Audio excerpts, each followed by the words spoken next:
नमस्कार। Political dialectics with सागर में आपका स्वागत है।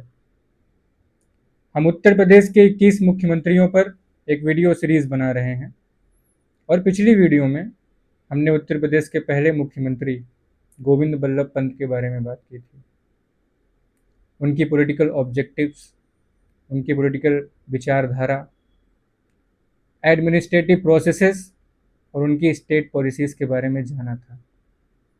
आज हम उत्तर प्रदेश के दूसरे मुख्यमंत्री के बारे में बात करेंगे। जब गोविंद बल्लभ पंत को पंडित नेहरू दिल्ली बुला लिए और उन्हें ministry of home affairs allocate कर दिए, उससे पहले ही कांग्रेस ने उत्तर प्रदेश में दूसरे मुख्यमंत्री का चयन कर लिया था और वो थे डॉक्टर संपूर्णानंद। डॉक्टर संपूर्णानंद एक वाराणसी बेस्ड संस्कृत स्कॉलर थे और उसके साथ साथ एक पूर्व पत्रकार भी थे। वो कोई आम नेता नहीं थे, क्योंकि वो उन नेताओं में से एक थे जो गांधी जी से डायरेक्ट पॉलिटिकल गाइडेंस प्राप्त किए थे। गोविंद बल्लभ पंत की सरकार में home ministry, finance ministry, education ministry और लेबर मिनिस्ट्री, ये चार की चारों मिनिस्ट्री डॉक्टर संपूर्णानंद को ही एलोकेटेड थी। ये दर्शाता है कि ये उत्तर प्रदेश की राजनीति में पहले से ही एक्टिव थे। राजनीति में आने से पहले ये एक पत्रकार हुआ करते थे और बनारस के लोकल न्यूज़पेपर्स जैसे कि आज और टुडे में इनके एडिटोरियल छपा करते थे। उसके साथ साथ पंडित मदन मोहन मालवीय के मंथली मैगजीन मर्यादा में ये एज एन एडिटर कार्य किया करते थे। इनका जन्म बनारस में हुआ और बीएससी और एलएलबी की पढ़ाई इन्होंने यूनिवर्सिटी ऑफ इलाहाबाद से कंप्लीट किया। ये वो पहले व्यक्ति हैं जिन्होंने महात्मा गांधी पर पहली बायोग्राफी लिखी, देश की पहली बायोग्राफी। और ये देश के पहले उन नेताओं में से एक हैं जिन्होंने सोशलिज्म और हिंदुत्व, ये दोनों विचारधारा एक साथ लेकर चले। 28 दिसंबर 1954 को डॉक्टर संपूर्णानंद उत्तर प्रदेश के दूसरे मुख्यमंत्री के रूप में शपथ लिए। इसके बाद शुरू होता है इनका कार्यकाल। इनका पहला कार्यकाल 1957 तक था और उसके बाद उत्तर प्रदेश में फिर से इलेक्शन हुए और एक बार फिर कांग्रेस पूर्ण बहुमत से विजयी हुई और डॉक्टर संपूर्णानंद को फिर से मुख्यमंत्री बना दिया गया। अब हम बात करेंगे डॉक्टर संपूर्णानंद की स्टेट पॉलिसीज के बारे में।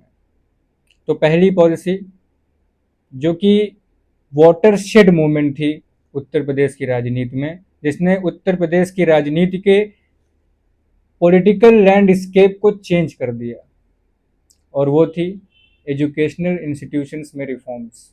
सबसे पहले गवर्नमेंट संस्कृत कॉलेज को इन्होंने वाराणसी संस्कृत यूनिवर्सिटी बनवाया, जिसे हम बाद में डॉक्टर संपूर्णानंद संस्कृत यूनिवर्सिटी के नाम से जानने लगे। गोरखपुर यूनिवर्सिटी, जिसे हम दीनदयाल उपाध्याय यूनिवर्सिटी के नाम से जानते हैं, वो भी इन्होंने ही बनवाई थी। उत्तर प्रदेश एग्रीकल्चरल यूनिवर्सिटी, जिसे हम बाद में गोविंद बल्लभ पंत एग्रीकल्चर यूनिवर्सिटी के नाम से जानते हैं, जो कि इस समय उत्तराखंड में है, उसे भी इन्होंने ही बनवाया था। कानपुर मेडिकल कॉलेज इन्होंने बनवाया।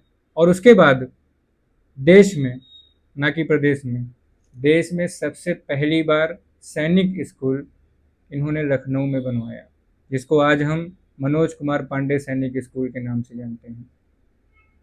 उसके बाद जेल रिफॉर्म्स, ये उत्तर प्रदेश के प्रिजन्स में यानी कि जेल में रिफॉर्म्स चाहते थे। और जो तीसरा महत्वपूर्ण काम था वो था काऊ स्लॉटर पे बैन। आजकल उत्तर प्रदेश में गौ रक्षा ट्रेंड कर रहा है, तो मैं आपको बताना चाहूँगा कि इसका इनिशिएटिव डॉक्टर संपूर्णानंद ने लिया था। 28 मई 1956 को डॉक्टर संपूर्णानंद ने अपने कार्यकाल का सबसे महत्वपूर्ण डिसीजन लिया। इन्होंने हमारी हिस्टोरिक सिटी काशी, जिसका नाम अंग्रेज़ों ने बनारस कर दिया था, उसका नाम बदलकर वाराणसी किया। डॉक्टर संपूर्णानंद गांधी जी के बहुत बड़े फॉलोअर थे और गांधी जी ने कहा, politics envelops us like a coil of snake, there is no way out but to wrestle with it. आप अगर राजनीति में आ गए तो बाहर नहीं जा पाएंगे, आपको निरंतर लड़ाई करनी ही पड़ेगी। और politics is a struggle of power, और वो struggle of power Uttar Pradesh की राजनीति में एक बार दिखा। यह वाकया है जब उत्तर प्रदेश कांग्रेस कमेटी का हेड चुना जाना था। चंद्रभानु गुप्ता, जो कि डॉक्टर संपूर्णानंद के अच्छे मित्र हुआ करते थे, और इन दोनों के बीच उस समय कुछ इंटरनल कॉन्ट्रडिक्शंस हो गए थे। चंद्रभानु गुप्ता ने खुद को कैंडिडेट घोषित कर दिया यूपीसीसी के हेड के लिए। ये बात संपूर्णानंद को अच्छी नहीं लगी और उन्होंने इस बात को अपनी प्रेस्टीज पर लेकर यह ऐलान कर दिया कि अगर सीबी गुप्ता इस चुनाव को जीत लेते हैं तो मैं मुख्यमंत्री पद से इस्तीफा दे दूंगा, और अपने बिहाफ पे प्रतापगढ़ के मुनीश्वर दत्त उपाध्याय को कैंडिडेट बनाया। इलेक्शंस हुए और चंद्रभानु गुप्ता 630 वोट की मेजोरिटी से विजेता बने। ये बात बहुत जोर शोर से पूरे देश में फैली। कांग्रेस में एक तनाव हो गया, इंटरनल कॉन्ट्रडिक्शंस आ गए, पॉलिटिकल कंपटीशन की एक स्पिरिट आ गई। ये सब देखते हुए पंडित जवाहरलाल नेहरू उत्तर प्रदेश की पॉलिटिक्स में इंटरवीन किए और इस मैटर को रिजॉल्व किए, और एट द एंड आखिर में डॉक्टर संपूर्णानंद को इस्तीफा देना पड़ गया। 26 नवंबर 1960 को डॉक्टर संपूर्णानंद ने उत्तर प्रदेश के मुख्यमंत्री पद से इस्तीफा दे दिया, और इस्तीफा देते वक्त उन्होंने लेजिस्लेटिव असेंबली में एक स्पीच दी और उसमें ये कहा कि the Indian citizen has no outline for him, all their dreams are focused on themselves, the emotional power which has mobilized them has been ended. Perhaps our leaders think that era of idealism has ended with Mahatma Gandhi. उन्होंने ये कहना चाहा कि जो महात्मा गांधी ने एक spirit तैयार की थी वो इस देश में अब खत्म हो चुकी है, और डॉक्टर संपूर्णानंद की उत्तर प्रदेश की जनता को और इस देश को जनता को ज़रूरत ही नहीं है। 26 नवंबर 1960 को डॉक्टर संपूर्णानंद ने मुख्यमंत्री पद से इस्तीफा दे दिया। उसके बाद 1962 से 1967 तक ये राजस्थान के गवर्नर रहे, और 10 जनवरी 1969 को इनका देहांत हो गया। डॉक्टर संपूर्णानंद सरकार पर कुछ आरोप लगे। उन आरोपों में जो सबसे बड़ा आरोप था वो भ्रष्टाचार, जातिवाद और परिवारवाद का था। उस समय जो ऑपोजिशन पार्टी थी, जो सबसे बड़ी ऑपोजिशन पार्टी थी, वो थी प्रजा सोशलिस्ट पार्टी, जो कि डॉक्टर राम मनोहर लोहिया की थी। और इस पार्टी ने इनके ऊपर आरोप लगाया कि ये बहुत बड़े लेवल पर जातिवाद करते हैं, क्योंकि इन्होंने अपने चीफ सेक्रेटरी को बदल दिया था